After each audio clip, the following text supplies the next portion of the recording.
સાલું કથાના પ્રસંગની અંદર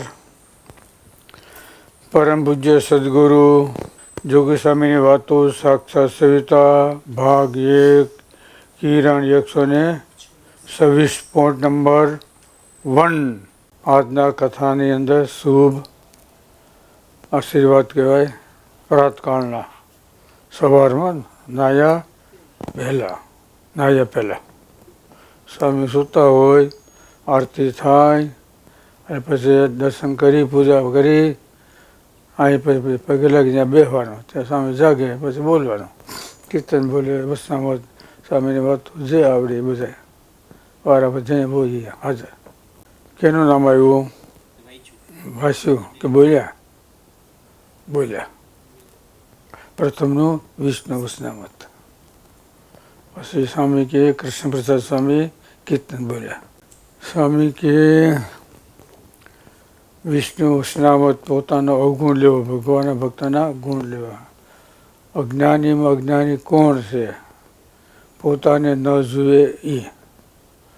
રૂપ કુરૂપ બધું જુએ પણ પોતે પોતાને જોતો નથી. એ અજ્ઞાનીમાંથી અજ્ઞાની છે. મૂર્ખમાં મૂર્ખ, નિષ્માં નિષ્. સારું આપી.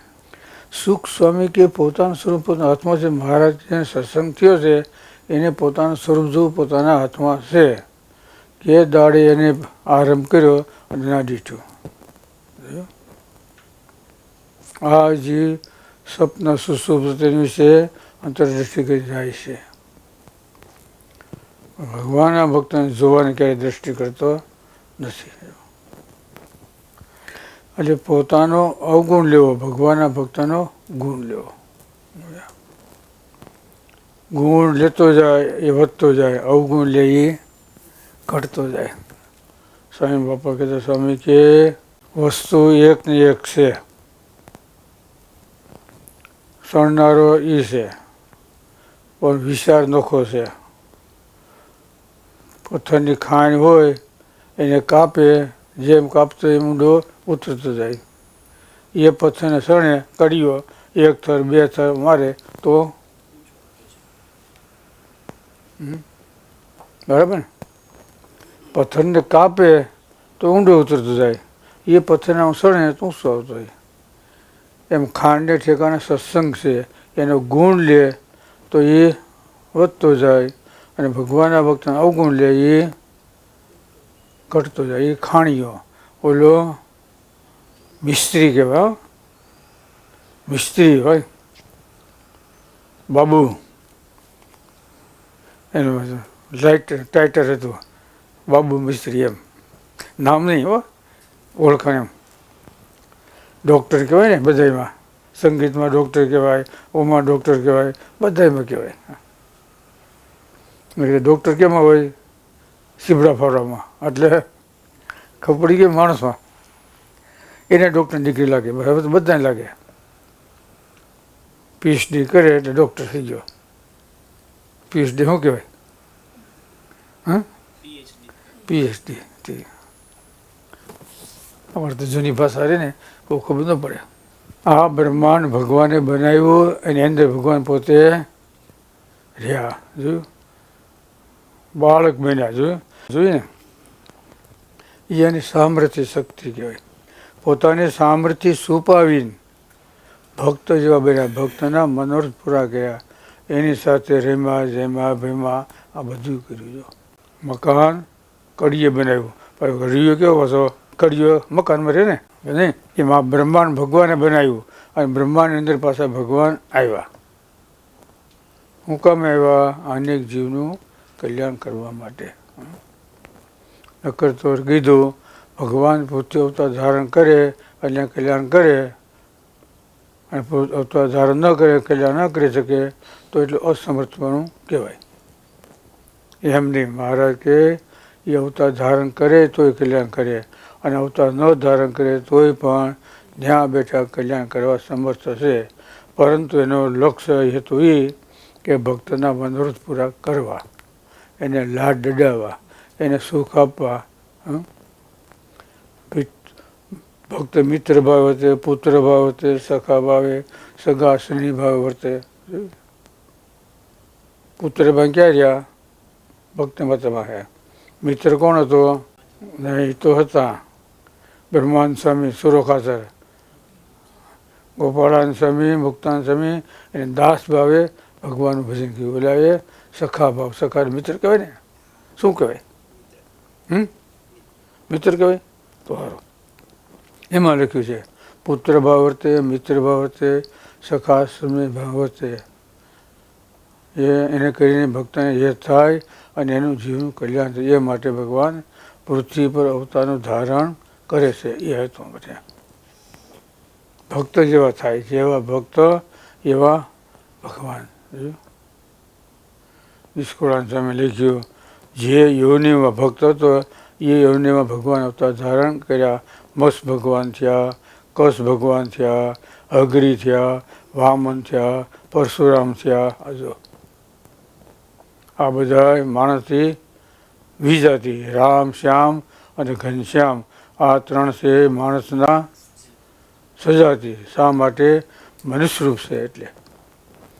એ ત્રણેય માણસ બન્યા આપણે આવ્યો ને તો આપણો નંબર આવ્યો, ન લગત હજી રખડત ક્યાંય ને ક્યાંય ચિત્રા ફરત. હજી ચિત્રા ફરતા હોત. બોલો આભાર કેનો છે? આ ત્રણનો. આભાર એનો છે. વાહ, તમે ભલે બધા વાંધો નહીં, અમારા માટે બધા આવ્યા. અને તમને જ્યાં કોયલીમાં મઠમાં ન રાખ્યા એ અમારો આભાર. એ સારું થયું.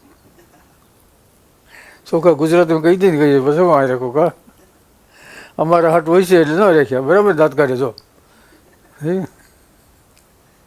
દાંત કાઢે. સખા ભાવ છે ને એટલે દાંત કાઢવા પડે. ભક્ત ભાવ હોય તો પ્રાર્થના કરવી પડે. બરાબર કે નહીં? સ્વામી એમ કહેતા એ ગયા ને પછી મઠ બધાને કીધું કે મારે રોકાવું છે. પછી એક દિવસ રોકાય પછી એ કે ગામના છોકરાને ન રખાય, આ કંકાસ કલેજ આ તે આવતા જતા હોય. પછી ના પડી. પછી અમે આવ્યો. સ્વામી કે એના ભાગમાં આપણે નહોતા એટલે અહીંયા આવ્યા પાછા આના ભાગમાં આવ્યા. સામેથી ગયા હતા એને સારું કરવા, પણ બીજા થોડુંક પાનનું ઊંધું છે. સમજે? વર્ણાશ્રમના ધર્મ હોય આ લોકો આ કેટલું આડું આવતું હોય ને એમ કે. એટલે ભગવાન આ બ્રહ્માંડમાં આવ્યા આપણા જ થયા. જો સજાતિ વિના સુખ ના આવે માટે નર પ્રભુ ભક્તને ભાવે. સજાતિ વિના સુખ ન આવે. એટલે મહારાજ પોતાની સામર્થ્ય સુપાવતા ક્યારેક પ્રગટ કરે છે. પ્રથમના 72માં લખ્યું. અર્જુને વિશ્વરૂપ દેખાડ્યું. એ સ્વરૂપ જોવા માટે અર્જુન સમર્થ થયા. ન્યાય મૂળ સ્વરૂપ બતાવો. પછી ભગવાને બધી શક્તિ ઢાંકી અને મૂળ સ્વરૂપે દર્શન આપ્યા. ત્યારે અર્જુનને શાંતિ થઈ. પંચાળાના ચોથામાં લખ્યું. આ અર્જુનને શાંતિ થઈ મૂળ સ્વરૂપે. વૈરાટ સ્વરૂપ બતાવ્યું. સમજ્યા ને? અર્જુન બી ગયા. વાહ આ હું પ્રહલાદ ન બેઠા. નરસિંહ ભગવાન આવ્યો ને ભાઈ પ્રહલાદ બીયા નહીં. એમાં આવું હું ધાર કર્યો. આવું હોય કે તમે મારા બાપને માર્યો એમાં હું તમે મસ્તરીએ મત અમારી નાખ્યું. એમાં અત્યારે બધા ધુઆ ફુઆ કરો છો આ તે બધું ખોટું બધું 18 56 હવે ખોટું હાકો છો કે. એટલે જેવા ભક્ત એવા ભગવાન ધારણ થાય એવું રૂપે થાય. આ બ્રહ્માંડમાં આવ્યા જીવનું કલ્યાણ કરવા માટે. એટલે પોતાનો અવગુણ લેવો, બીજાનો ગુણ લેવો એ હંમેશને માટે વધતો જાય. અને બીજાનો અવગુણ લે પોતાનો ગુણ લે એ દિવસે દિવસે ઘટતો જાય. પ્રથમનું 28 વર્ષનામાં વધવા ઘટવાનું છે. ઘણા છે એ સિવાયને બીજા ને વધવા ઘટવાનું છે. સત્સંગમાં વધારો થવાનો હોય ને આઠે પર આનંદ વર્તે. સત્સંગીનો ગુણ આવ્યા કરે, આનંદ વર્તે. વાહ! અને ઓલો ક્યાંય સુકે બેહે નહીં, રાતે શું નિદ્રા આવે નહીં, ક્રોધ ક્યારે મટે નહીં, અડધા પેલા કાષ્ટને પેટે ધૂંધવયા કરે. ક્યાંય સુખ ન થાય. આમ જાણું કે આ દિવસે સત્સંગમાંથી પાછું પડવાનો છે, ભૂલો છે એ દિવસે સત્સંગમાં વધતો જવાનો છે. જો પ્રથમ 28મું વધવા ઘટવાનું ટાઇટલ છે માથે. વધવા ઘટવાનું. ગુણ લે, ગુણ ક્યારે લેવાય? મોક્ષ પણ બુદ્ધિ જાગે તો. આ બધા ભગવાનના ભક્તો છે અને મારાથી મોટા છે, ઊંચા છે. ભગવાન છે દરેક માટે મનુષ્યમાં ક્યાંક ને ક્યાંક થોડી શક્તિ આપે. ભણવાની શક્તિ હોય, બોલવાની શક્તિ હોય, કળા હોય, લખવાની હોય, આ તે બુદ્ધિયોગ હોય ને. આપણા કરતાં ભગવાનના ભક્ત હોય અભણ છે છતાં એ મોટા છે. બસ ભગવાનને ઓળખે એ ભક્ત. મેં લખ્યું જોયું ને, ભગવાન કૃષ્ણ પોતે માગવા ગયા, ના પડી એમ મથુરામાં. ઓલા હતા ને યજ્ઞ કરતા હતા ઋષિમુનિઓ. ભગવાન ગાયું સારવા ગયા, ભાત તો બધું ભેગું લઈ ગયા, રમતા સડી ગયા, પણ ભૂખ લાગી ખાઈ નાખી બધું. પાછા રમતા સડી ગયા, પાછા 2 વાગ્યા ને તે ભૂખ લાગી, પછી કાંઈ નહોતું. ખાવા ટાણે બધું છે, નાહવા ટાણે આ બધું છે ને ભૂખ લાગે. નાહી પહેલાં ખાય પછી નવાય નહીં, નાહીને પછી ખવાય. કાંઈક ઓલું તલપાક છે, ક્યાંક માંડમાં 2 ઢેફલા છે, ક્યાંક 2 પૂરી છે કે ઓલી છે લઈને જાય. થોડું કાંઈક પછી ઓલું બનાવ્યું, ત્યારે નીકળ્યા. આજે મારે આનંદ ઉત્સવ રે, આજે મારે વધામણા, આજે મારે સોનાનો સૂર્ય ઉગ્યો, આજ મારે સોનાનો સૂર્ય ઉગ્યો. જતા હતા બધા ગાયું, બધા ઢોલ પીટતા હતા બધું. હવે એકને નીકળ્યા, શું થયા એને ક્યાં શું આ છે કે ભગવાનને ભૂખ લાગી છે ને તે ખાવાનું. પણ યજ્ઞ એ તમે ધોળો ફૂકી રાખો. અમારો વાર દી ઉગ્યો સોનાનો, આજે મારે સોનાનો સૂરજ ઉગ્યો એમ સોનાનો કહે છે ને. તો બસ લગ્ન દી હોય ને પેલા બધા જતા હોય ને એવા પાદરે ક્યાંક હોય કુંભારને સાંકળો ત્યાં સાંજલા કરે બધું કરે એવું કંઈક હોય કર્યું. જોયું દેખ્યું હોય નથી. જમાડ્યા બધું કર્યું, આશીર્વાદ દીધા. ભગવાન કે જાઓ આજથી તમારે હવે હઠિયાર કૂટવું નહીં પડે. ત્યાંથી આશીર્વાદ દીધા ને ત્યાંથી પાણી બદલ્યું. આજની તારીખ સુધી ક્યાંને સ્વભાવ આવે ખબર છે? મથુરાના. એનું વજન હોય 15 છે, અધમણ 10 છે એ બોલાય. તમે કેવા છો? 10 શેરિયા 15 શેરિયા તમારે અધમણ. ત્યાંથી પછી બૈરાઓને કાંઈ કરવા નહીં. અને માગવા જવાનું, કામ કરવાનું, ભઠિયારું કૂટવાનું, ઠામ ધોવાના, કપડાં ધોવાના, પોતા કરવાના, આ બધું એને કરવાનું. ખંજવારી કાઢવાની, બધું સાફ બધું. આ હિંડોળા ખાશે હિસકે. એકવાર પ્રગટ ભગવાનના યુગમાં આવી ગયા ને તો એનું કામ થઈ ગયું. સ્વામી બાપા કહેતા બહુ જો એક જ વાર. જ્યારે ભગવાનને જરૂર હતી ત્યારે, અને બધું એમ બિન શરતી પાછું એમ. એને માગ્યું નહોતું કે તમે આમ કરી દીધું, આમ કરી દીધું, કાંઈ નહીં. ભગવાન સામેથી દીધું. એટલે ઇન્દ્રિય ઓળખ્યા નહીં, બ્રહ્માંડ લાગ્યો ભેદ, ગોતી કાઢ્યા ગોવાળિયા, વાહે રહી ગયા વેદ. વેદને જાણનાર હતા ને ભગવાન ઓળખી શક્યા નહીં. પણ શું કીધું? ઋષિ પત્નીને ગોપીઓનો સંબંધ હતો માટે ઓળખ્યા. ન્યુટ્રીન અને ફેસ 2 હતો ને એટલે લેટથી. એકથી ન થાય. ખાલી ફેસ હોય તો ન હાલે, ન્યુટ્રીન તો ન હાલે, 2 જોઈએ. જોયું ને? આ 2 ભેગા થાય, ન્યુટ્રીન અને ફેસ. પેલા ઓળે કીધું બૈરે થોડો માને કહેવા હરવાડ્યું કહેવાય. હા તેમ એમાં બુદ્ધિ હોય નહીં.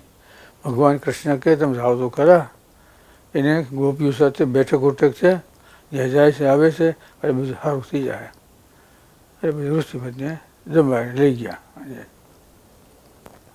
એમ છે.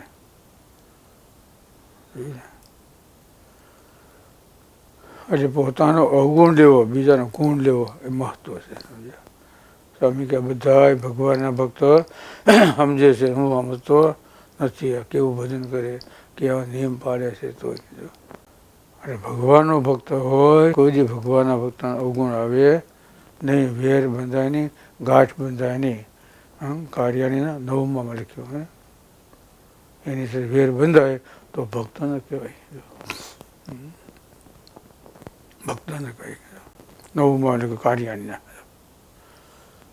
જેને જે થાય આટી પડી હોય એને રીસ રાખ્યા કરે એને સાધુ કહેવાય કે ના પડે, ન કહેવાય, ના પડે. એટલે ભક્ત થાય તો ભક્તને ઓળખે, ભક્ત થાય એ ઓળખી શકે. એટલે પોતાનો અવગુણ લેવો, બીજાનો ગુણ લેવો એ હઠ, માન, ઈર્ષા એ ઘટવાનો ઉપાય. વિનય, ગુણ ને સેવા એ વધવાના ઉપાય છે. હવે વાત થઈ ને, પથ્થરને કાપે, ખાણીઓ ઊંડો જાય, એ પથ્થરને સણે તો મિસ્ત્રી ઊંચો આવે, એક થર મારે, બીજો મારે, ઊંચો આવતો જાય. એમ સત્સંગનો ગુણ લે તો એ વધતો જાય, અવગુણ લે એ દિવસે દિવસે ઘટતો જાય. ઓલો પૂનમનો ચંદ્રમા અને ઓલો અમાસનો. અમાસનો ચંદ્રમા હોય પણ બુઢ હોય, દેખાય જો છે ને, બુઢ હોય, બુઢ દેખાય નહીં. અને પૂનમનો ચંદ્રમા છે ને એ ઝળમકતો હોય, પ્રકાશ પ્રકાશ કરે ઓર તપે નહીં, ઉપજાવ તો આનંદ. સૂર્ય છે એ પ્રકાશ કરે પણ ગરમ, ચંદ્રમા છે એનો પ્રકાશ ઉજાશે એ ઠંડો છે. સમજ્યા ને? ચંદ્રમાં અંજવાળો હોય ને ઘણા દેખે બધું. એટલે ચંદ્રમાં પ્રકાશ કરે, શીતળ એમ ગરમી ના આપે, અને સૂર્યનો પ્રકાશ છે એ ગરમ કહેવાય. દેખાય ખરું પણ પ્રકાશ છે એ ગરમ છે. ઉપજાવત હતી આનંદ. એટલે તમને વિષ્ણુ વચનામૃત સમજાણું ને, એટલે સ્વામી છે એ કીર્તન બોલે, એના પર સ્વામીએ વાત કરી. બોલો સહેજાનંદ સ્વામી મહારાજ.